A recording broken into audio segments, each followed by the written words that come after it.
So the film begins with our main character, who works a couple of ordinary jobs during the day and makes videos on YouTube in the evenings and blogs online. In his videos and blogging about the stock market, he claims that the shares of a company called GameStop, which is currently in dire straits, will rise. GameStop was originally a company that sold computer parts and games. They had branches in almost every city and mall, but as people began ordering online, GameStop's value and shares plummeted. Financial experts also believed that GameStop was about to collapse. Therefore, they began shorting GameStop shares. This means that large investors borrowed shares from their shareholders and sold them. When the value of the shares plummeted due to the high number of shares sold, they returned the same amount to the shareholders at a lower price. By selling shares at a high price and buying them back at a lower price, these individuals profit. The company, which is in a bad shape, is pushed even further down the line. For example, it goes bankrupt, giving another company a chance to rise in its place. This entire process is called shorting shares. Now, major investors were planning to do the same to GameStop, whose stock was falling. They began borrowing shares and selling them.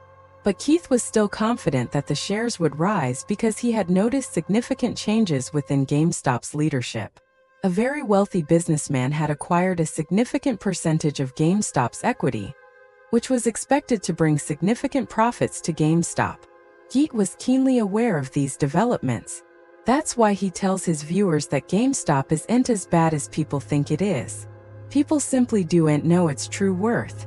He also tells his viewers that he believes all the big investors who have shorted GameStop shares are going to suffer huge losses. Because as soon as the price of GameStop shares rises, all the stockholders will be hit, leading to huge losses. Anticipating this, Keith invested his and his wife's life savings in buying GameStop shares. He even bought GameStop options, which were extremely risky because a loss would have cost him his entire life savings. But any profit would have been in the millions. He shared his investments, the daily analysis he conducted, and the charts he studied daily on his blogs and live streams. He shares the first screenshot, revealing that he had invested over $53,000 in GameStop. It turns out that his wife was a little worried about this, fearing that Keith was investing all his savings in a sinking company, potentially ruining their situation. Despite this, he supports Keith. We learn that Keith's younger brother, who also wasn't in a good financial situation and used to do some small-time vlogging on YouTube, also invested in GameStop at Keith's urging to improve his situation. The scene cuts to a very wealthy man, Gap Brodkin. Gap owns a large investment company. He takes money from wealthy individuals, invests it in various businesses, and returns the profits to them. Gap's company had shorted GameStop the most because, unlike Keith, he was most convinced that GameStop would collapse. When he learns that someone like Keith had invested such a large sum in GameStop, he considers Keith foolish. Next, we are shown Gap's, another very wealthy man who owns a marketing company and does hedge funding just like Gap's. Next, we are shown Steven, the biggest market maverick. He controls approximately 72% of the market and believes the market runs according to his wishes. However, it's said that during this time, COVID was raging, and everyone was grappling with financial crises. Even during this time, these three businesses were generating substantial profits. On the other side of the mega millionaires, we are also shown small investors. We are first introduced to a nurse who is a single mother. While her job isn't in danger during COVID, she continues to work, but it only supports her household. They have to pay off their home loan, but they still don't see a way out. If they don't repay their home loan, their house will be taken away. Now, since she also needed money and watched Keith's videos, she thought this was a good opportunity to follow Keith and earn money and pay off her loan. Following Keith's example, she invested in GameStop. Next, we are shown another GameStop employee. He works at a GameStop store, but because there aren't many customers and he can't make many sales, he faces a lot of criticism from his boss. He wants to get rid of this job, but he can't leave it until he has some extra money. He also has a good understanding of the stock market. When he sees that GameStop's ownership is changing and things are changing, he too starts following Keith and taking advantage of Keith's shared analysis, invests in GameStop. He didn't just want to make money from this, but he also wanted to fight the system created by big market players. They artificially drove down stocks by shorting shares. These big players made profits, but the poor small investors were left devastated. In another scene, we are shown two students, both roommates, who both had student loans. They also wanted to pay off their student loans, and they came across Keith's video. They too believed this was the way to pay off their loans. Therefore, they both invested in GameStop. These people were using an application called Robinhood to invest their money in GameStop shares. Robinhood was not complicated at all, and only deducted a profit fee from people's actual investments. Since there were no deductions, people found it preferable to use Robinhood. We also get an interview with Robinhood's co-founders. When everyone asks why their app was a hit, they cite this reason. The interviewer is surprised to hear this business model and asks if anyone else funds their company. One of the co-founders mentions Kane's company. However, the other co-founder interrupts him and denies this, saying, "We run our company alone." We are then shown a few people who, trusting Keith's analysis, had invested in GameStop. Each of them had a completely different life, but they had now connected with Keith because of his analysis. If Keith had lost, all those who had trusted him would have lost. Keith used to share daily analysis and updates. We also see many people connected to a website where everyone basically discusses financial matters. But in the style of a meme, Geet notices that most of the people present there were still very angry about a statement that happened in 2008. Banks and big investors had crashed the market. They were all bailed out, but the small ones suffered losses. Keith studies people's minds and discovers that they believe the entire system and market operates according to the dictates of the big players. Many of the people who had invested in GameStop trusting Keith were intent on taking revenge on the system. Everyone knew that big investors must have shorted GameStop. Therefore, everyone began buying GameStop shares to inflict significant losses on those shorting them. The community where these people conversed was called the WSP community, and a few months later, we are shown an uproar within the WSP community. It turns out that GameStop shares had indeed begun to rise. Keith's daily posts had worked, leading people to believe him and invest in GameStop. Initially, GameStop's price was slowly rising, but there are times when GameStop's price suddenly shoots up. A share that was once worth $1 or $2 suddenly reaches $50. Before big investors like G, who had shorted the stock, can take action, they see that the same stock has already reached $100 the very next day. This is how it's shown that anyone who invested $53,000 has already lost their money. He had just started and it quickly reached millions. He shares screenshots of his account daily in his videos and blogs, just like before. Everyone in the WBS community is shocked by his progress, and this inspires even more people to start investing in gaming stocks. He has now become a hero on WBS, and everyone listens to him as if he were a guru or a teacher. We are again shown the same people we've seen in the movie before. The nurse, the two students, and the boy who works at GameStop. Their investments, though small, have now grown to the point where they can pay off their debts. The boy who also works at GameStop finds hope that he will leave his boring job and do something worthwhile. When Guy learns of this potential, he still doesn't react, dismissing it as just a temporary market euphoria, saying that GameStop will soon go down again. So he starts shorting the stock again. But unfortunately, the stock doesn't go down, but instead its value rises. In no time, the stock skyrockets from $100 to $200, even $400. At this point, Gap realizes that he's about to go bankrupt, as his company is now facing billions of dollars in losses. Gap's company suffered a stock squeeze. This means that those who short shares suffer sharp losses if the market price rises, and this is exactly what was happening with Gap.